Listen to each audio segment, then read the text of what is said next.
My name is Daniel, and what I experienced that summer night in the remote woods still haunts my dreams. It was a true creepy camping horror story, one that chilled me to the bone.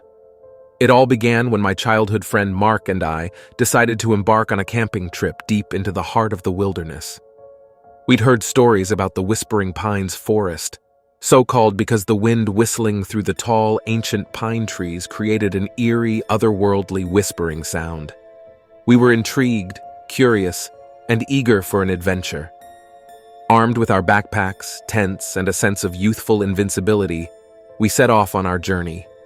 The forest was dense, the trees imposing, their branches gnarled and twisted. As we delved deeper into the wilderness, the daylight dwindled, and the pines seemed to close in around us. We found a suitable clearing and set up camp. The sun dipped below the horizon, casting elongated shadows that danced through the trees. We gathered firewood, lit a crackling blaze, and roasted marshmallows while sharing ghost stories, the eerie forest amplifying the spookiness. Around midnight, we heard it, the infamous whispering. At first, it was faint, like the rustling of leaves in the wind, but soon it grew louder, more distinct and sinister. It was as though the forest itself was speaking to us, weaving its own macabre tales. Mark and I exchanged uneasy glances, but we were too stubborn to let fear get the best of us. We dismissed it as a trick of the wind, attributing it to our overactive imaginations. After all, we were seasoned campers. We retired to our tents, hoping to escape the unsettling sounds, but sleep eluded me. The whispering persisted, growing more insistent, like a chorus of lost souls calling out from the darkness. Unable to bear it any longer, I unzipped my tent and peered outside. The moon cast an eerie glow over the clearing. The whispering had ceased, replaced by an oppressive silence. I shivered, feeling an overwhelming sense of being watched. I turned to check on Mark, but his tent was empty. Panic clawed at my chest as I called out for him. No response. I grabbed my flashlight and began searching, my footsteps echoing eerily through the silent forest. After what felt like an eternity, I stumbled upon a strange sight. Mark stood in a small clearing surrounded by the towering pine trees. He was motionless, his eyes wide and unblinking, staring up at the canopy.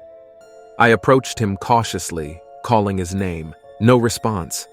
I waved my hand in front of his face, but he remained unresponsive. His gaze was fixed on something above, something I couldn't see. It was then that I noticed the pine needles strewn all around him, forming a strange, intricate pattern on the ground. Fear gripped me, and I tugged at Mark's arm, trying to pull him away from whatever had ensnared his attention. As I did, a bone-chilling, disembodied voice whispered directly into my ear, sending shivers down my spine. "Leave this place!" I stumbled back in shock, my heart racing. Mark's gaze finally shifted from the trees to me, but his eyes held an empty, vacant look. I knew I had to get him out of there. With all my strength, I managed to drag Mark back to our campsite. The whispering had returned, louder and more malicious than ever, and it seemed to emanate from the very trees themselves. I hastily packed our belongings, desperate to escape this sinister place. As we fled the Whispering Pines forest, the voices followed us, taunting and threatening. The night seemed to stretch on endlessly, the forest's grip on us refusing to let go. We stumbled through the darkness, disoriented and terrified. Finally, after what felt like an eternity, we burst through the tree line and into the moonlit meadow where we had parked our car. The whispering abruptly ceased, replaced by a profound silence that hung heavily in the air.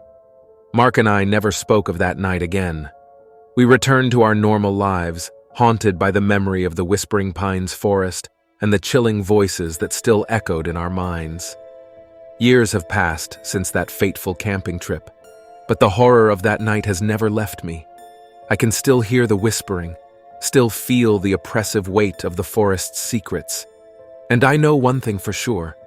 I will never venture into those woods again, for the Whispering Pines hold a darkness that no one should ever have to face.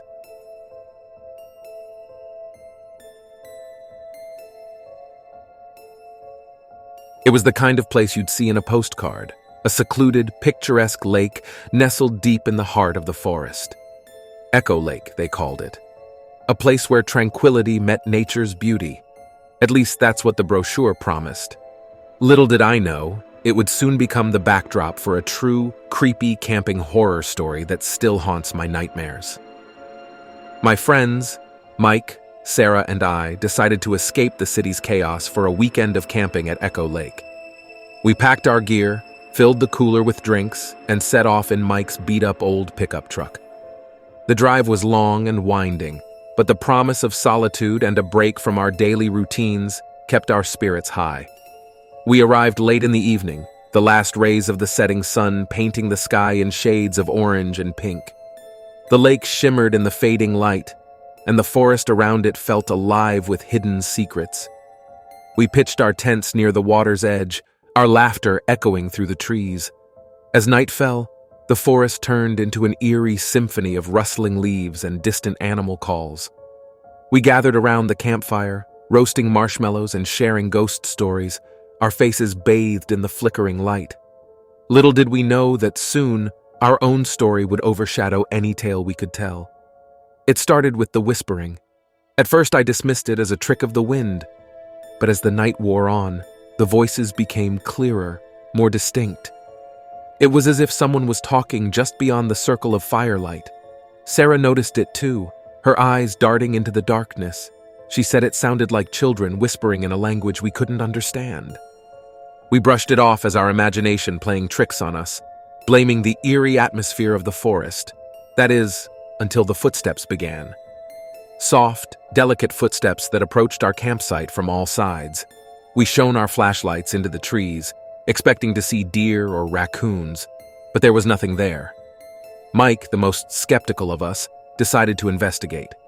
He grabbed a flashlight and ventured a few feet into the woods. The rest of us watched nervously, our hearts pounding. Suddenly, Mike let out a blood-curdling scream, and his flashlight went out. We rushed towards where he had been standing, only to find him lying on the ground, unconscious and pale as a ghost. Panicking, we managed to revive him. When he came to, he was disoriented and terrified. He muttered something about shadowy figures surrounding him, their eyes glowing with an unnatural light. We couldn't get any more information out of him, and he refused to go back into the woods. With our fear escalating, we decided to pack up and leave Echo Lake. As we hurriedly disassembled our campsite, the whispering grew louder and more frantic. It was as if the forest itself was begging us to stay, to never leave. But we weren't about to listen to that haunting plea. Just as we were about to make our escape, we noticed something peculiar. The lake, which had been so calm and placid, had transformed into a churning black abyss. It seemed to be pulling at us, tugging at our very souls. We had to fight to resist its pull as we finally made it to the truck. As we sped away from Echo Lake, our hearts still pounding, we couldn't shake the feeling that something unnatural and malevolent had been lurking in those woods. Mike remained silent, haunted by his encounter, and Sarah and I exchanged knowing glances. Weeks passed and we tried to put the horrors of that night behind us. But the nightmares persisted, and our once unbreakable friendship began to crumble. Mike withdrew into himself, unable to forget the sinister figures in the woods. Sarah and I grew distant, haunted by the voices that had whispered to us that night. Then one day, as I was going through some old camping photos, I noticed something chilling. In the background of one of the pictures, barely visible in the shadows, were the glowing eyes of countless figures, watching us from the edge of the forest. I showed the picture to Mike and Sarah, and their faces turned ashen. We never returned to Echo Lake, and we never spoke of that night again. But the memory of the true, creepy camping horror story at Echo Lake still haunts us to this day. The whispers, the footsteps, the pleading of the forest, it's all etched into our minds, a reminder that some places should remain untouched, their secrets buried deep in the darkness.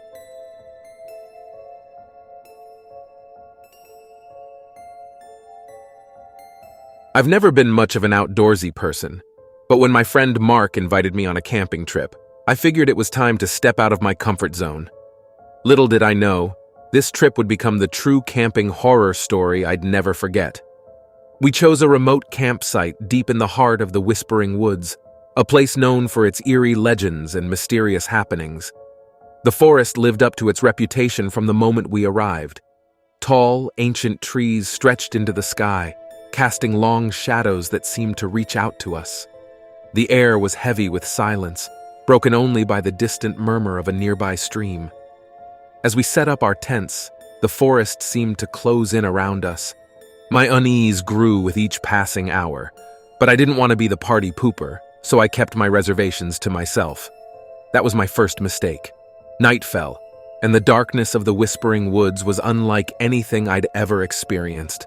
The trees seemed to shift and twist in the moonlight, casting strange and unsettling shapes on the ground. A chill settled deep in my bones, making me regret my decision to come here. Around the campfire, Mark regaled us with tales of the Whispering Woods, stories he'd heard from the locals about strange disappearances, ghostly apparitions, and a feeling of being watched. I laughed it off, attributing it to campfire tales meant to spook us. As the night wore on, I couldn't shake the feeling that something was terribly wrong. The woods whispered secrets I couldn't decipher, and the shadows danced with malevolent intent. I excused myself to use the bathroom, hoping that the solitude would calm my nerves. I ventured deeper into the woods, flashlight in hand, and found a suitable spot. As I did my business, I heard a faint rustling nearby. My heart quickened as I flashed my light in the direction of the sound. There, just beyond the beam of my flashlight, I saw a pair of glowing eyes staring back at me from the darkness. Panic surged through my veins, and I bolted back to the campsite without even pulling up my pants. I burst into the clearing, gasping for breath, and told Mark what I'd seen. He chuckled, thinking I was playing a prank to spook the group, but the fear in my eyes was undeniable. Suddenly, a strange noise echoed through the woods, a low, guttural growl that sent shivers down my spine. Mark's laughter died in his throat as he realized I wasn't joking. We all fell silent, straining to hear more. The growl came again, closer this time, and it was accompanied by a sinister whispering. It was as if the very trees were conspiring against us. Panic took hold of the group as we scrambled to our feet, abandoning our tents and gear. There was no time to pack. We needed to get out of the Whispering Woods. We ran blindly through the darkness, guided only by the faint moonlight filtering through the trees. The woods seemed to close in around us, the path shifting and turning, as if to keep us trapped. I could feel something watching us, something malevolent and hungry. We stumbled upon a small clearing, and in the center of it, we saw a circle of stones, each one adorned with a strange, glowing symbol. It was an altar, a place of unspeakable rituals. A terrible realization washed over me. The legends were true, and we had stumbled upon something far more sinister than we could have ever imagined. As we turned to flee, a deafening scream echoed through the woods, chilling us to the core. We didn't look back. We didn't dare. We ran until our legs gave out, until we emerged from the Whispering Woods and found ourselves on the edge of civilization once more. We never spoke of that night again, but the horrors of the Whispering Woods haunted my dreams for years. I learned that sometimes the darkness in the world is very real, and it lurks in places we can't even begin to understand. The Whispering Woods taught me that some mysteries are best left unsolved, and some terrors are better left unspoken. To this day, I can't shake the feeling that the woods are still out there, waiting for the next unsuspecting soul to wander into its grasp, whispering its dark secrets and luring them into the unknown. And I hope that whoever reads this will heed my warning and stay far away from the Whispering Woods, for there are horrors there that defy imagination and reason.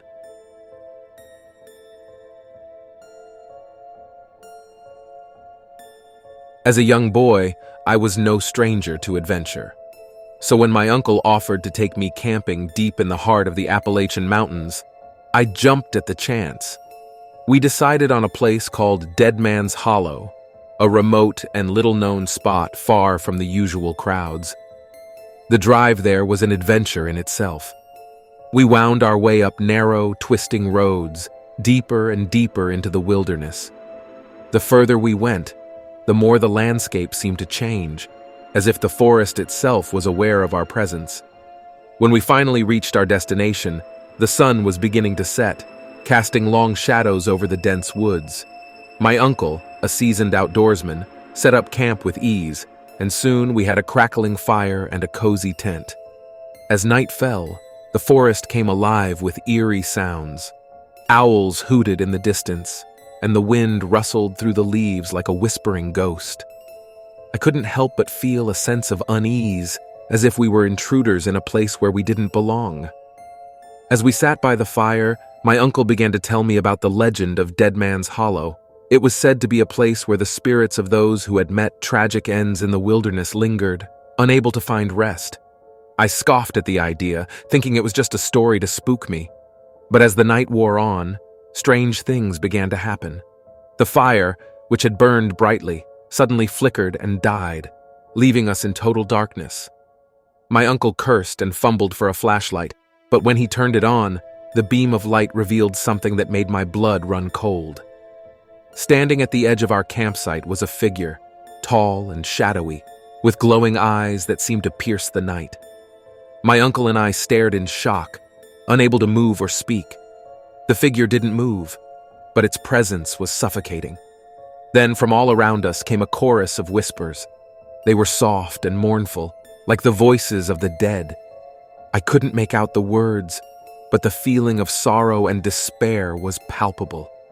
My uncle and I clung to each other, our fear threatening to consume us. As suddenly as it had appeared, the figure vanished, and the whispers faded into the night. My uncle and I didn't sleep a wink that night, our senses on high alert. With the first light of dawn, we packed up our camp and hiked back to civilization, eager to leave DEADMAN'S HOLLO behind. But the memory of that night has haunted me ever since. I've tried to rationalize it, to convince myself that it was all a dream or a product of our overactive imaginations. But I know what I saw and heard was real. DEADMAN'S HOLLO is a place that I'll never forget, a place where the boundary between the living and the dead seems to blur. It's a place that I hope no one else ever has to experience, for the spirits that dwell there are not at peace, and they have a way of making their presence known to those who venture too close. So if you ever find yourself in the remote wilderness of the Appalachian Mountains, be careful where you camp, and be mindful of the stories and legends that surround the land. There are places out there where the line between the living and the dead is thin, and it's best not to tempt fate.